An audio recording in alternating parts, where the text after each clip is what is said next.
She's a freaking beast, and I'm going to say that. She is a beast at what she does in real estate and everything that she does. She takes no for an answer. She doesn't take no for an answer, and she's amazing. She owns her own real estate company. She is out there. She works super hard. She's got a family. She's a wife. She's just an amazing, amazing person. And so before I say her name, you guys, I want you guys to just be super excited and super engaged in this conversation that we're going to have, that we're going to introduce to you guys. The most amazing, inside and out, and beautiful, gorgeous, along to go with all of that, the Miss Briana Price /Gap. So she is Briana Price. So welcome, Briana. Thank you, Kerry. You're so sweet. What a nice welcome. I feel so flattered. You're welcome. You're welcome. I'm super excited that you took the opportunity to come here today and for us to connect and get here today. And I just always have admired you, like your work ethics and the things that you do. But I know that it hasn't always started out that way. So I know there's a big story behind Briana Gap Price. And we want to start out with Briana, who are you? And tell me a little bit about you growing up, kind of like your adolescent, and kind of like what that was like. And we'll kind of move on from there. But tell me a little bit about you and who you are, what you were like as a little girl growing up, and kind of what led you to the space of real estate of where you are today.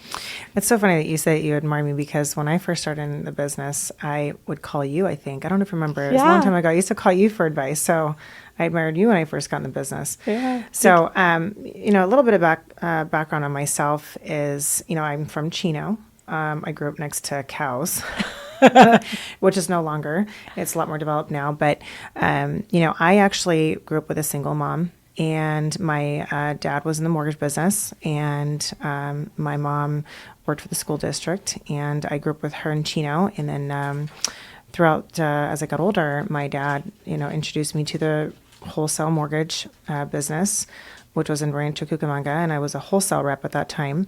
But I was just like any other person. I mean, I grew up not really having much when I was younger, so I know how it is to be with a single mom, and I used to mow the lawn for 50 cents or something here and there for my mom.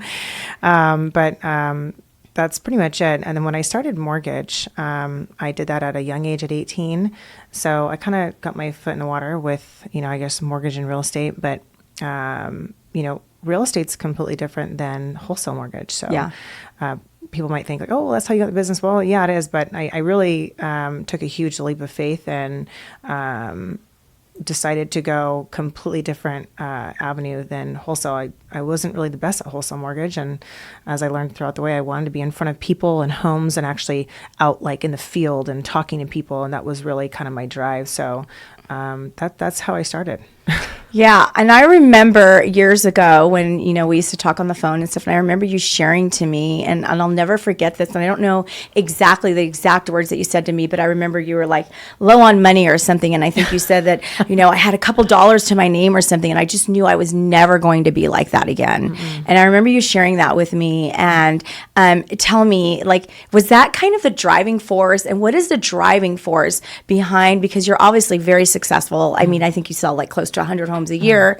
I know you've got a fantastic team. We're going to get into all that stuff. But what was the driving force of you just getting out there and doing it? Because a lot of people think that, hey, getting into real estate is easy, right? They go, they get their license, and then they think oh, I'm going to be rich overnight. And we all know that that's truly not what it is. So talk to us about when you first got into real estate, what was your driving force of your work ethics behind that? Gosh, when I first got into real estate, it's so funny that you're telling me conversations. I feel like I don't even know, remember that person, because I had just such laser vision. Yeah. I had blinders on. I didn't care. I was just so focused on getting that deal. I was raised by a father that gave me a really hard time. Probably not in the most positive way, not the way that I would raise my children. Right. But he was a hard ass. Yeah. So he made me he put fear in me that if I wasn't going to be successful one day, I was nothing. Yeah. So I think that as you grow up, we all are the way we are when we're raised, right? Yeah. Whether it's a good way to go about it or a bad way. But I was really fearful of my father and disappointing him. Mm-hmm. So I feel like that's kind of where it stemmed from. I do have a defiant character of nature. So my whole family told me I was going to fail. So when someone says I'm not going to do good in something, it kind of just pushes me to go even further, right? To prove somebody wrong. Yeah. I kind of always had that attitude. But when I first started, I remember I used to, you know the apartments that are off of Foothill and Haven? Yep. So I had a 1-bedroom apartment. Okay. And I was at the time, I think that was 2012. Okay. And that was when all the short sales were. You remember that, right? Yes. And, I had an apartment there and I could barely afford it. I think at the time it was like $1,300 a month. Imagine now it's like way more. That's so crazy. So I was bartending actually in downtown Los Angeles. Bartending. Woo! Can you believe it? Yes. I know. So I was a bartender at 2 different bars, and I would work there Thursday, Friday, Saturday, Sunday, but I would still do real estate full time. At that time, I had no children. I have a daughter, 3-year-old now, but at the time I had no children, and I had a lot of time on my hands. So I would do real estate throughout the day, and then I would do my bartending late at night, and I really hustled. And then I'd come back sometimes 2 a.m, like so tired, but I just kept going. I really just didn't care. And back to what you're saying, and I think we've all been there before, where you've been broke. Yes. It's like the worst feeling, especially when you're high maintenance like you and me. Okay. A little bougie. Yeah. Let's just admit it, right? Let's just get that out of the way right now. Yeah. And I remember like, going home and not being able to have enough money for my nails or pedicure. Yeah. And I remember I would just like be so, broke that I was like, I don't want to feel like this anymore. Yeah. I don't want to be like in this situation where I'm counting my dollars. There was times I'd pull my car in my garage and I was like always 30 days late on my car payment. I'm just like, why? Why am I living like this, right? And I remember that I had other jobs other than the bar business that still, gave me a decent income, and it still wasn't enough. And I hated my job. And I'm the kind of personality, I'm sure you're the same way, that if you're not excited to jump out of bed in the morning, the job's not going to last. Right. It'll last for just a little bit of time, but it's going to expire real quick. Right. So for me, when I started real estate, that rush of me going into a listing appointment and seeing some other guy waiting to take the listing, it was like, oh my God, like this is so cool. Like I'm going to get this listing. This was like, I was on fire. Competitive. Very, right. Of a competitive nature. So anyway, so back to your saying, I've had some really hard times and I just never wanted to feel that way, and I've gone through some other,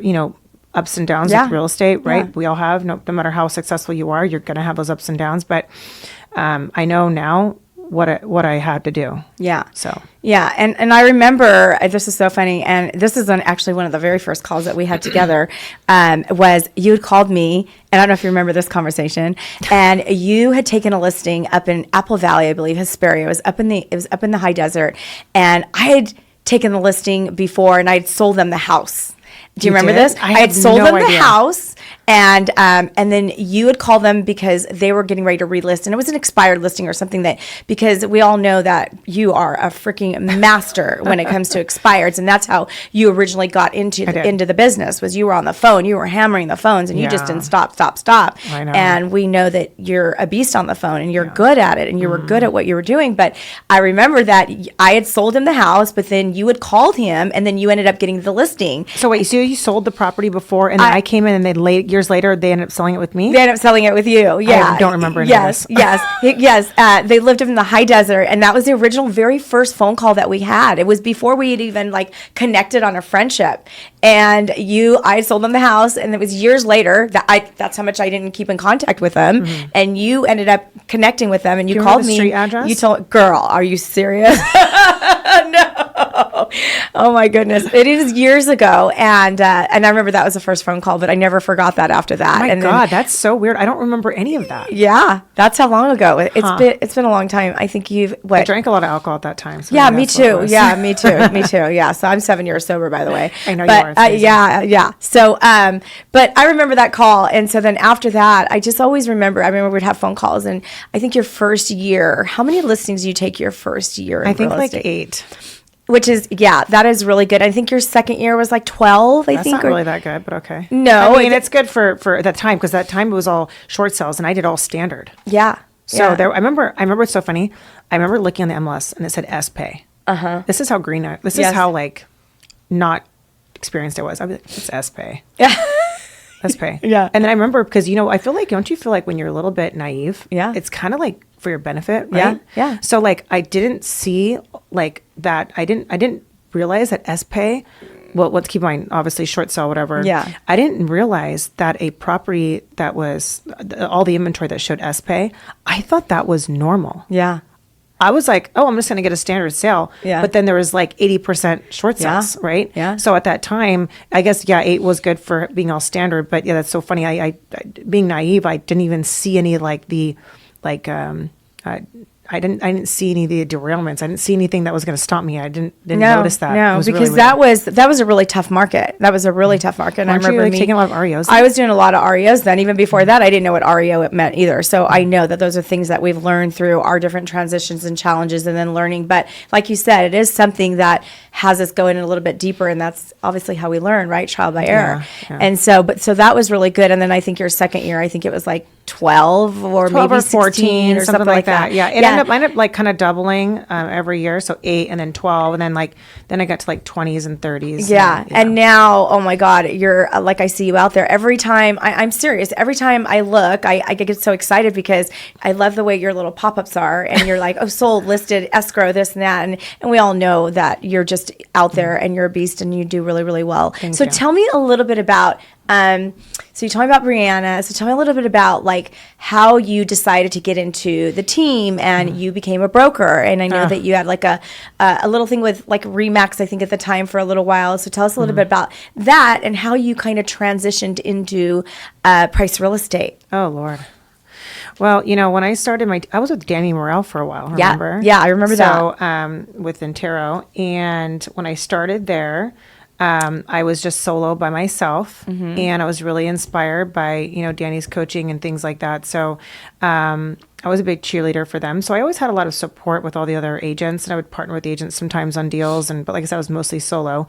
And then moving forward, I ended up going to Remax. Right. And when I started my own gig, I opened up my own like kind of office space because I didn't want to be in Laverne. I wanted to be close to Rancho and Inland Empire. So when I had my office off of Haven and 6th Street, I ended up opening up an office there, and I had a team, and it was so crazy because I think I had like 15 people that started on my team, and then I fired like 80% of them. Girl, I get it. So let me tell you, I mean, I can't even begin to tell you, at that time, that was probably one of the most challenging times of my life, because not only are you trying to sell real estate, and I think at that time I was doing like 30 to 50 deals or 40, something like that. Still doing that many deals and being new to like having a team concept, you have to be really selfless. Yeah. People think that like you running a team is all about you, and it's not. It's actually more all about them. Absolutely. You have to actually be willing to put yourself sometimes last and eat last and put them first. Yeah. So like I have not only staff, that's heavy staff in my office, I pay a payroll, but I also get really, frustrated when I see that my agents aren't making money.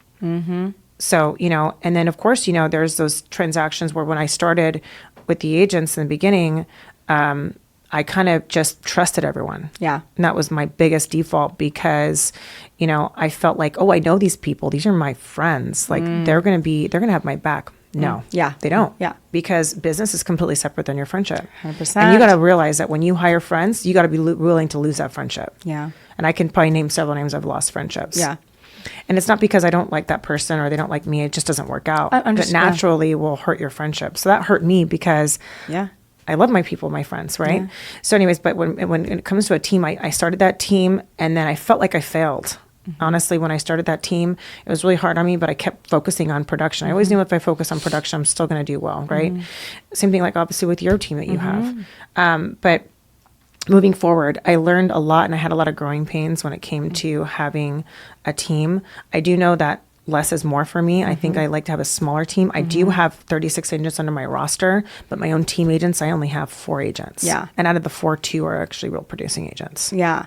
So I know exactly what you mean because I went from solo agent, but then I started like a team over at KW in the very beginning of my stages. And man, I shot from the hip on that, right? So that was a lot of like challenges and growing with that. And then later on, I went solo again, kind of moved away from that after I'd been with the same brokerage for quite some time.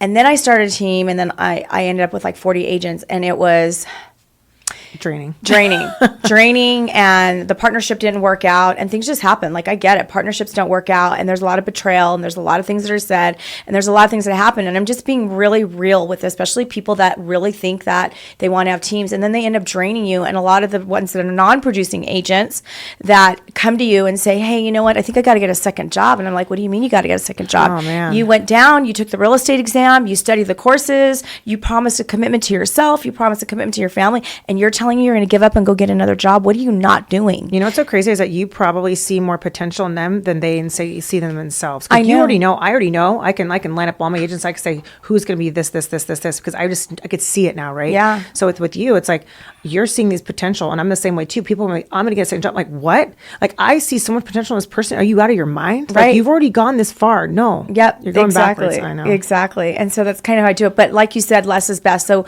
when I had that team, and there was like kind of a divorce in the partnership, and they had to make a decision. And I remember some of them staying because I didn't have an office. I had no office. And I was like, I would have done the same thing. This other person had an office. So most of them stayed, which I get it. No hard feelings. But man, the betrayal and the hurt that goes along with it, and all of the things that you've done to coach and put your 100% and pour into it, it's devastating, right? Yeah. But you know what? We got to get past it. It happens. And then now I'm reopened an office, and I've only been open for going on a year now, and less is best. I have First a year is small, hard. I have a small group of agents. They're performing. I'm pouring into the ones that are doing, and they know what my expectations are. So we learn by that on like what to, and you know what, less is best, like you said. And so I think that's fantastic, and I think you're doing an amazing job with that. So let's go into. We all know that, I mean, you run multi-businesses, not just the real estate stuff. You know, you're married, you're a wife, and I know you're married to Donovan. A lot of respect for that and all that. So tell me how it is with working with your significant other. How do you guys work together or not together? Or where are your boundaries at? Because I know for me and Eric, we work together, right? So we know that can be a little challenging. And then we know you're a mom. So tell us, how do you balance all of that on top of being a top producing agent? I don't know. You're all on alcohol. No, I'm kidding. The gym. I don't really drink as much, actually. Yeah. I've actually kind of chosen the path of not drinking as much because I don't think it's good for me with my stress level. Yeah. But the gym, I mean, really, actually, if I don't have the gym every morning, like I'm like not the same person. I haven't gone to the gym in 2 days, by the way. Yeah, I saw that. My I saw daughter's that post. been, anyways. But so regarding my businesses, so I have, obviously we have the escrow company. Right. And then that's a DBO escrow. So DBO means that we can service other agents in the area aside from just Price Real Estate. Right. We have obviously Price Real Estate. And then we also have a flipping company. So we do flips, but I haven't been doing that many flips for the last year just because it's been on the back burner with, you know, me opening up my own office, right? Yeah. So we do that. And then now I've actually just opened up an office in Orange County. I know. I saw that. I was going to ask you all about that. I can't wait to hear about that. Oh, gosh. So I'm actually, you know, I've been taking a lot of transactions more in the northern Orange County area. I know it's a really hard market to get into, but I don't care. Yeah. So, you know, I know my team and I are very capable of taking Orange County transactions. So I feel like if we don't have a real true presence and office space that's, you know, physically in Newport or in Orange County, I feel like that's going to hurt us on the listing appointments because if you're not local, this, that, whatever. So we got a phone number that's 949, and I also got an office address that I filed with the BRE. Yeah. So that's going to be happening October 1st. So I'll take possession of that. So I'm excited. Woo, congratulations. So, you deserve it. Thank you. It's really hard work. But and I have a few agents that are in the Orange County area that I'm going to be, that are joining my new office there. So that's wonderful. So, you know, boots on the ground out there. How do I handle being married and having a business? I don't know. That's really hard because my husband and I used to not work in the same building, and we used to lease office spaces separate in Upland. And then we bought the building. So we own the building off of Euclid. Yeah. So it's a historical building. That was a whole other challenge in itself because we did a full-on historical remodel. Wow. And you got to deal with the historical committee and all that stuff. But we ended up obviously opening up the brokerage. I want to say it's been about a year. And I don't know about you, but the first year has been really hard. Yeah. You know, went through the same challenges. Also then you had a market shift last year. It's like, wow, you know.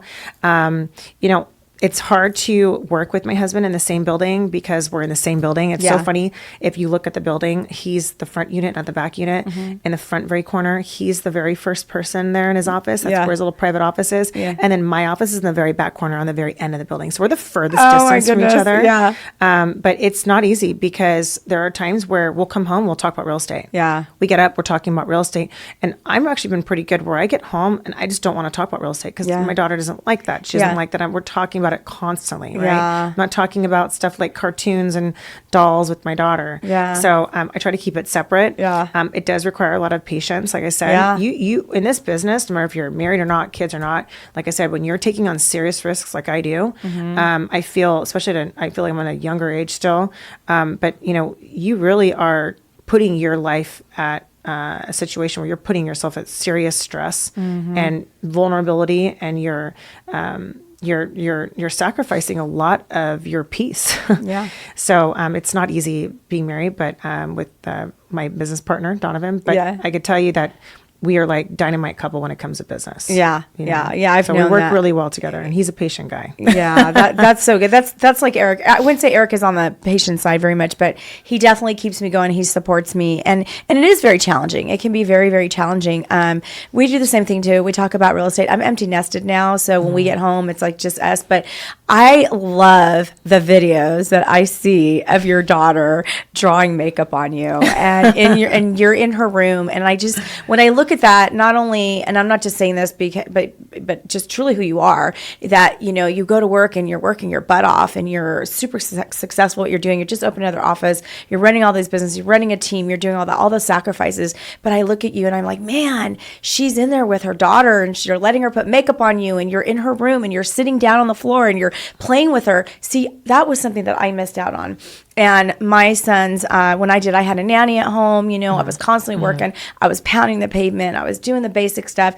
And that is something that I really do. If there's anything that I regret in that, would definitely say is not being present in my sons' lives, like as much as that is so important. But I see that you do that. And I just think it's the funniest thing. Tell me a little bit about how when she draws makeup on you, and just a little bit about like, how does that happen? Like, does she like, Mom, sit down? Like, how does that happen? It's not easy for me to sit down actually and spend time with my daughter. Not that I don't want to spend time with my daughter. I love my daughter, and it's hard for me to sit still. Right? Because I'm high ADD. Like I just can't sit still in anything I do. So when she wants me to sit and play with her, it actually really takes a lot out of me. Like I'm actually like trying to sit there, and at the same time I want to be cleaning her room, putting her shoes away and putting her toys away. But like you just said, like I have a lot of friends that are older than me, right? And that have had children. And I'm also looking at my past from my family, from my dad and my mom.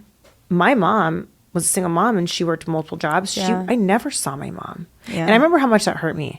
Really it did. Like I remember coming home and being like really missing my mom. And my dad wasn't really around when I was younger either because he worked many hours. So for me, I just feel like when I think about what I don't want to repeat in my childhood, because there's some bad traits that I can repeat from my family that I can bring along, and there's some good ones. I try to really have a cognitive thinking, because I feel that, I don't want to regret not spending time with my daughter. Like I have like that mom guilt thing that they talk about. And I just, there are times, I'm going to be honest with you. Like, there are some times where I don't see my daughter for a few days. And I'm like, I get home, I see her for an hour. I feel like crap. You know what? I get that, but I'm going to tell you something. Now that my kids are older, I will tell you that they look back at me and they're like, my mom worked her butt off. And so don't be so hard on yourself when it comes to that, because truly you are doing this for your family. You're doing this for a legacy of being able to provide for your kids so that your kids are never in the position that we've been in. I've been broke. I've had a lot of money, lost a lot of money, all of those things. So don't be so hard on yourself when you do that, but I think you're doing an amazing job. And I just love watching her put the makeup on you and your little face and all the cute little things that you're doing. The makeup thing, I think, because she sees me do my makeup in like the mirror and stuff. And then like now, like she's, because I'm pretty regimented with my face care, like my face wash. Now she's doing like the face wash like I do. But when she wants to do my makeup, I'm like, okay, that's fine, But of course, it's not like I'm going to be leaving the house. I'm staying here because I look like a clown. She's adorable, by the way. Thank you. Absolutely adorable. She's I can sassy. see both.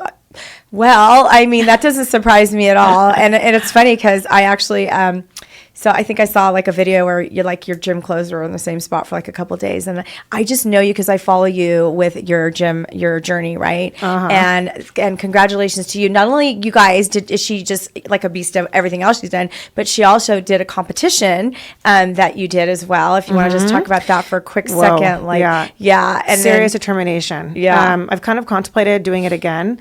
Maybe in the new year or something. But I think that it's kind of just, it's not easy, but it's easy for me to get involved in things like this because I have a very competitive nature. I think you'd be good at it, by the way. But it was weird because when I had my daughter, I was having a hard time holding her and stuff. Like I was getting really tired. And I said, you know what? I just like want to be like, have a lot of energy and I want to be strong for my daughter. My daughter was born almost 10 pounds, so a big girl. Yeah. And I just didn't like the fact that I didn't feel strong. And I said, you know what? I just want to get toned, right? And then the toned turned into, I want to get ripped. And then the ripped turned into, okay, and my trainer, she's amazing. She's like, well, just do a competition. I'm like, Arlene, okay. right? Arlene, yeah, she's unbelievable. Yeah. So they said, go ahead and do this competition. And I did. And I was really nervous to do it. And, you know, I'm the kind of person that if I don't like if I feel uncomfortable doing something and something feels like very new and intimidating, I want to full force go there. Right. So for me, when I did it, I was like, what's the problem with going on the stage and dance around in bikini? To be honest with you, I hated that part of it. I didn't even want to do that part. Just getting in shape was something I wanted to do. But the competition, let me tell you, it takes serious focus. I mean, if you have like some serious drive, like, and you do good on a competition, you can place, I mean, that right there will kind of show like what kind of focus you have. Well, you have to have a lot of determination, discipline, and all of that stuff. But I still do the same thing every day. I know. And you know what? You actually inspire me. I mean, I love the gym anyways. I love it. It's what keeps me going. But when I get on, I'm like, okay, is Briana at the gym today? And then I look at it and she's like, I'm like, shit, I got to get my butt up. So I do. And it kind of, you know what? It plays off like things. So that's what it does. I get a lot of messages from people all the time. Yeah. Like, okay, I was not going to go to the gym and I saw you at the gym, so I'm there. So I actually love going to the gym at 5 o'clock in the morning. And I love seeing that. And I know every day that I could see that. And then sometimes like this morning I saw that you didn't go and you're like, oh, I didn't go to the gym today, and you posted. But those are truly things, Briana, that motivate people, right? We're all about giving back to, we're successful and doing the things that we need to do, and we love helping people. And the reason you run a team too is because you want to help people. All the mistakes that you made and the challenges that we made in real estate and getting to, because I didn't have a mentor. When I started in real estate, I didn't have anybody mentor me. You're my mentor. Oh, you're so sweet. And now here we are. Now we want to give back, right? And so just all the things that you're doing, you're giving back. And I see so much. And you opening an office in Orange County, I think you're more than capable of doing that. And I'm super excited for you to see what that's going to turn out to be, because I know you and you're just going to kill it out there. And so I think that you should continue doing what you're doing. And then I know recently I've been having like some face stuff with hormones. You know, I just had my I'm just going to say it, my 56th birthday, and I'm still like getting breakouts, and I'm like, what the heck? I thought after a certain age, like, more breakouts and all these things. Yeah, maybe that hormone thing I was telling you about. That's what, and so you even talked about that. Do you know how much you're helping people when you're sitting there and you're talking? You know, like, it was so crazy because I posted that whole thing about me being in premenopause, right? That's the news flash here. Yeah. Okay, surprise. I really don't care about embarrassing myself on Instagram, because I think Instagram is a lot of fluff. Okay. Just like that's what I love about you, though. You comment on my selfies. A lot of them are filtered. Okay. But, I was really weird because I had been thinking about this for a while, because a lot of women would message me like, oh, how do you stay in shape? Like, what are you doing? Like, are you taking stuff? Like, they're always asking me about like what kind of supplements I'm taking. And I'm like, well, it's really actually not just supplements, because I take things for pre-workout, and then I had, have protein powder, but that's about it. But I really think the hormones have been helping me, right? So when I posted that video, I had so many people message me like, oh my God, people like, one girl was like, I've been tears crying about, you just, totally like, now this is going to change my life. So, hopefully it helps some people. And I really felt like when I post that video, it was also embarrassing, because I felt like, wow, how embarrassing it is to be 37 and be in premenopause. I don't really care, That's what I love about you, though. You know what? You're real, and you're going to tell people. And guess what? If it could help one person and change somebody's life for that, that's what it's about. I mean, Briana, you don't have to tell anybody this stuff. Yeah. You don't need to tell anybody all this stuff, whatever. You do for a reason. You do it because you have a purpose. And your purpose, and the reason that you do what you do, yes, we all want to be compensated, but we want to impact impact lives, right? Yeah. We want to show people, and I was a single mom for a long time too, right? And we want to show people that, especially women that are single moms, sort of, that you can get a house. We can show you how. Oh, yeah. And you know what? You need to get on here and ask the questions, and don't be afraid, and don't do this. And when people know that you're true and you're authentic, they're like, you know what? I can ask this, and I'm not afraid to tell anybody anything that I've done either. You know, I'm not afraid to be honest with people, and it is. And either you like me or you don't. And I don't even care anymore. Right. And actually, when I was coached, one of my coaches told me, if you don't have 1,000 haters, you're doing something wrong. So when I get another hater, I'm like, yay! Yeah, I know. You know? I feel that. I had some instances recently where someone turned me into the board for posting a for sale sign like this. I saw that. So I have a couple of violations. I mean, it's fine. I'm doing the continuing education, but it's like, I think I got some haters. Yeah. Well, you know what? Yeah, we're always going to have that. And you know what? This is something that I've learned. We're always going to have people offend us in any way throughout the day, the entire day. We may not even know it. And you know why? Because I think that sometimes we have standards, which is cool. We deserve to have standards, right? Have to. Expectations, boundaries, and all those things. And sometimes when somebody says something, it may not be the answer that we want, right? They may not respond the way that we think they should. It may be something that they don't even really know that they're saying, or something that's not intentional. But if we allow it to offend us, then you know what? It could drag us down. And I've gotten to a point in my life where, like, okay, I'm emotional and I do get my feelings hurt, but you know what? I'll give myself 24 hours because I have emotions and I want to be able to express my emotions, but I'll give myself 24 hours. I'm like, I'm over it. It's so funny you say that, so because over I was talking to my husband the other day, and we were just, talking about how people get really upset. Like the mental depression and instability in our world right now is serious. Serious. Like, it's so crazy. Like, there's so many people, aside from just mental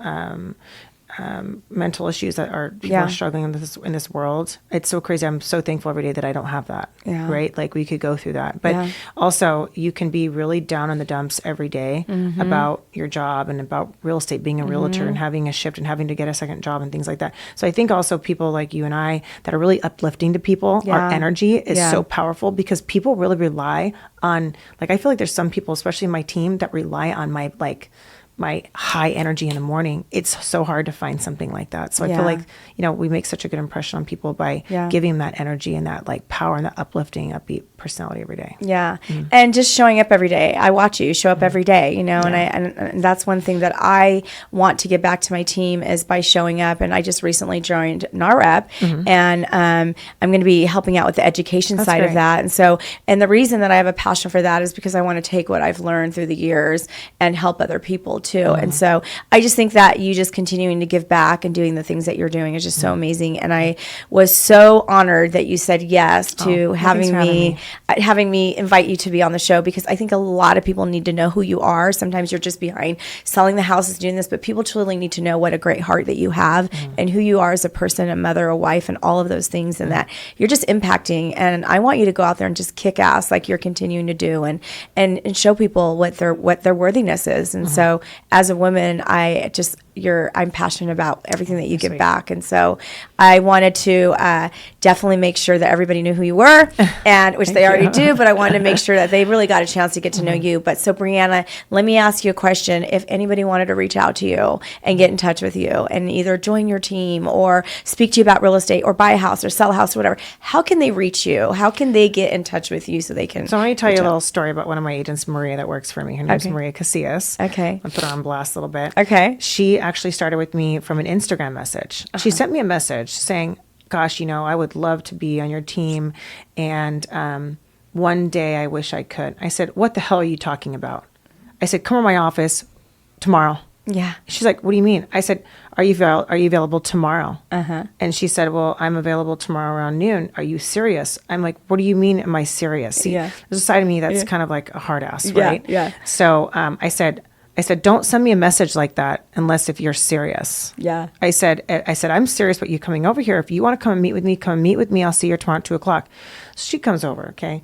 And I ended up hiring her. And to be honest with you, I take a huge leap of faith on everything. I take some serious, crazy risks. Because you ask my husband, I'm more of a risk taker than he is. Yeah. And when she came in and sat with me, I didn't even know if she was going to be worth it. Right? Yeah. I didn't know if she was going to be somebody I want on my team. But within like 20 minutes of talking to her, I can usually tell right then and there if somebody's going to work or not. Right? I said, I want you to come join my team. I'm going to change your whole life up.